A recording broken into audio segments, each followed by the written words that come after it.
Operation Epic Fury, the Hormuz blockade and global market contagion. The Middle East has entered a state of total kinetic conflict following the assassination of Iran's supreme leader. This occurred in a joint US-Israeli strike on Tehran, triggering Operation Epic Fury, a massive multi-domain military campaign. It aimed at dismantling Iranian command structures and naval capabilities. The trigger. Why this is happening? The current escalation is the direct result of a strategic daylight airstrike. It targeted the Iranian leadership compound on February 28, 2026. This was followed by a sustained offensive, sinking 9 Iranian naval vessels. It also destroyed the country's naval headquarters. Iran has since launched retaliatory missile strikes across the region, targeting residential areas in Israel and military installations in neighboring Gulf states. Maritime and aerial paralysis. Hormuz shutdown. The Strait of Hormuz, transit point for 20% of global oil and gas, is now a combat zone.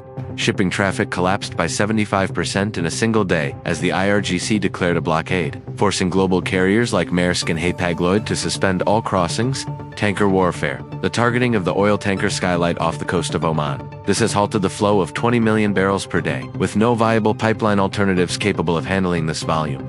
Global flight chaos. Over 20,000 flights are delayed or canceled worldwide. Major hubs like Dubai are effectively isolated as airlines halt operations, including Singapore Airlines, due to total airspace closures across the Persian Gulf. The market fallout: oil, gas, and gold. Crude oil, WTI, Brent sees a parabolic surge. The physical removal of 20% of global supply has pushed prices toward the $73 BBL mark. With no immediate ceiling, natural gas LNG experiences severe volatility. Qatar's LNG exports are trapped behind the blockade, threatening an energy security crisis in Europe and Asia. Gold XAUUSD sees a safe haven flight. Capital is aggressively exiting equities and shifting into bullion, driving gold toward historic resistance levels as a hedge against regional war.